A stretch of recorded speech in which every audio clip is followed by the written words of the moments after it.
అనిపిస్తుంది కాదు, దేవుడు ఓపెన్ చేస్తుంటే భూమి మీద ఏం జరుగుతుందో మనం చూడగలుగుతున్నాం. ఈ ముద్రలు ఉన్నాయి చూడండి. మొదటి ముద్ర విప్పబడినప్పుడు యాంటీ క్రైస్ట్ బయలు వెళ్ళాడు అని అంటే దేవుడు పంపించట్లా. మొదటి ముద్ర విప్పబడినప్పుడు ఆ కాలంలో ఏం జరగబోతుందో దేవుడు మనకు చూపిస్తున్నాడు. ఈ యాంటీ క్రైస్ట్ రాబోతున్నాడు. రెండవ ముద్రను విప్పి దేవుడు చూడు అని అంటున్నాడు. చూస్తే రెండవ ముద్రలో యుద్ధాలు ఉన్నాయి.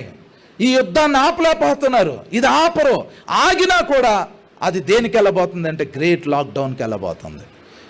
ఇది బైబిల్లో మీరు అమెరికాది $1 నోటు పెట్టుకుని ప్రకటన గ్రంథం 18వ అధ్యాయం పెట్టుకుని చూస్తే మహాబబులోన్ అది ఏదో జరుగుతుందండి ప్రపంచంలో. మీరిప్పుడు 2027లో అది 666 ముద్ర కాదు వచ్చేది. 2027లో 2028లో వచ్చేది 666 ముద్ర కాదు నేను చెప్పేది.